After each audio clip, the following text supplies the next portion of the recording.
Hey, folks, if you want early access to episodes as they drop, click that subscribe button, join us, and together we'll fix the broken U.S. healthcare system. We'll see you on the next one.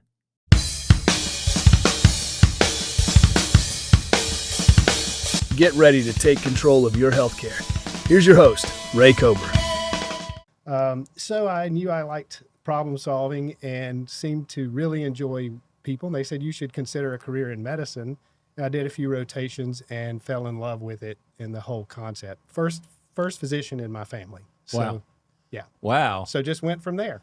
And mom and dad are still with us? No, they have passed. I'm sorry to hear that. Yeah. So did they get to see you go through medical school and all of that? Saw the whole career journey. Yeah. Where we set up a practice. They were very proud. I'm sure. And Elizabeth I'm sure. was a big part of setting up the practice. We went out in 1997, took out a very large loan with a vision and an idea of being a completely paperless office from the outset. And in 97, that was novel and innovative. And so we led into that as we developed that platform. And it required a lot of teamwork, problem solving, and Liv's been there the whole way with that. Wonderful. So, It's been a lot of fun. Yeah. I mean, we did go to a brand new town, Florence, Alabama. Didn't know a single person, but he always had a vision, and we just plowed our way through, and it worked. That's amazing. Mm-hmm. That's a great story. So, in 97, I mean, you're talking almost 30 years now. Yes. that you've been doing this. We did. We grew into satellites through North Alabama, and then gained the interest of private equity, and they came in and purchased our assets. And I'm in the last portion of my contract with them. During the 30 years of doing all this, I was a long distance runner. I now have a left knee replacement, had a bicycle accident. After that, broke some vertebra. And so I'm looking. Gee whiz. But I'm looking to slow down on the big cases. For some reason, the large cases, and I'll talk a bit about access in a moment, have come into my office, and I'm sort of that guy, and I'm looking to do less of that. And that was the birth of an idea, and I'll let Lib explain what we're doing. She is the origin of this idea.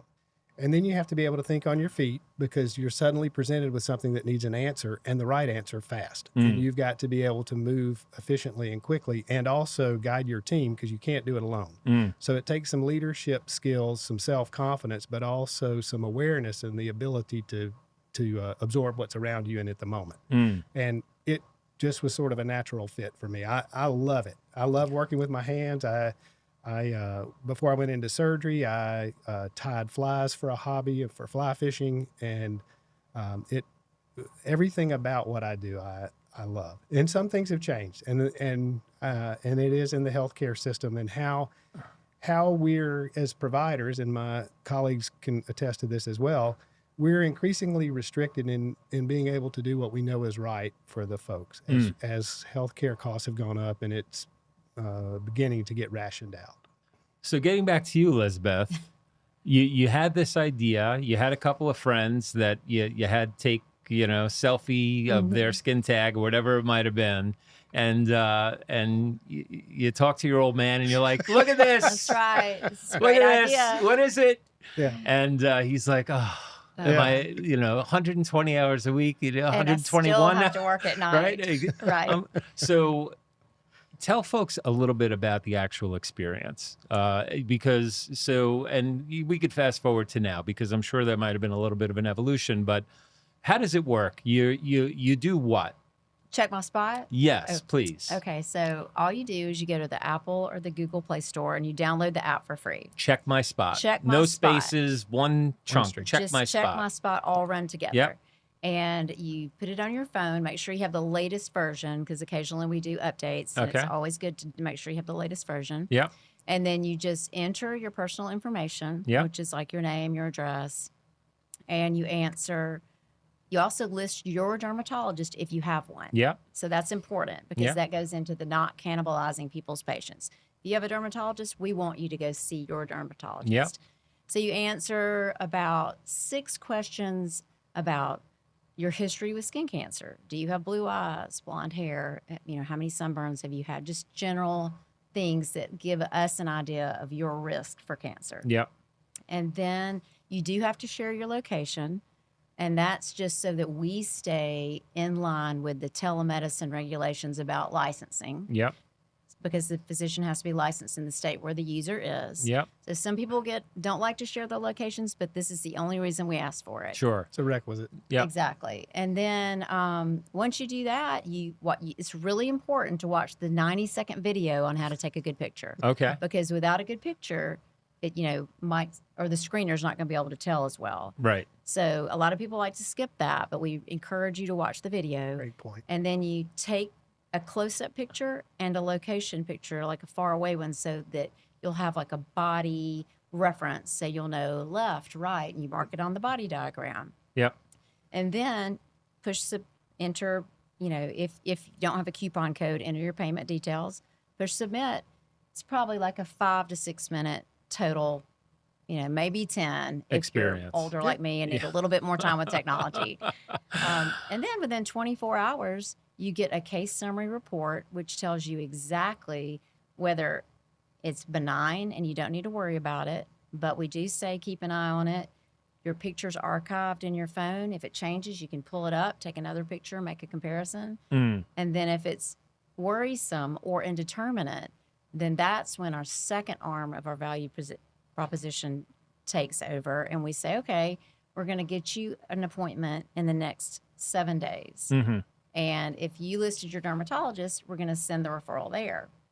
And if you didn't, then we have a way to find the nearest board-certified dermatologist near you, and we send the referral there. And then they reach back out, get that appointment scheduled, and you're in business. Wow.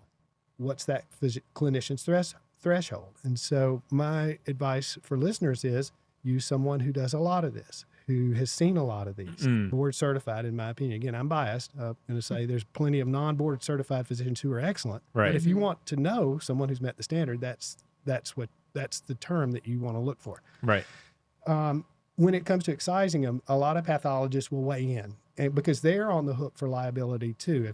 If they're missing something or it's only been represented in a portion of the sections they've examined under the microscope, they'll say we recommend complete excision.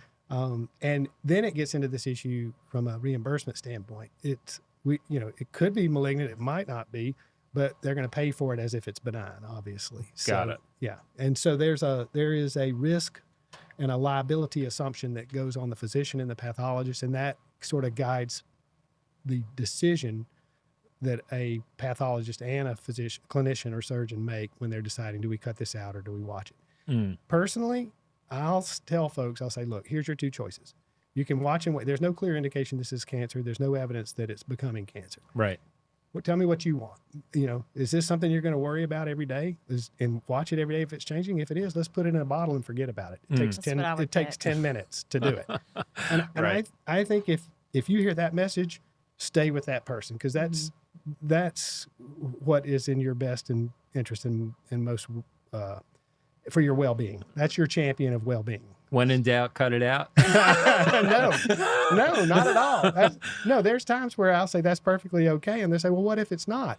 And I'll say, we'll know in plenty of time before, And again, it's an assessment. If this is someone who's careless and is in there because their wife cut the kitchen pass on them, said you're not having dinner until you go in and get that. Yep. Then I'll say, look, but you better get this cut out, or you're not gonna have a great life at home. If someone says, you know what, I really hate surgery, I'm worried about a scar on my cheek, I said, okay, well, let's watch, because it's not going to change the extent of what's necessary to fix it if you will watch it closely and if you will make your follow-up appointment with me so I can compare what I see at follow-up with the photograph.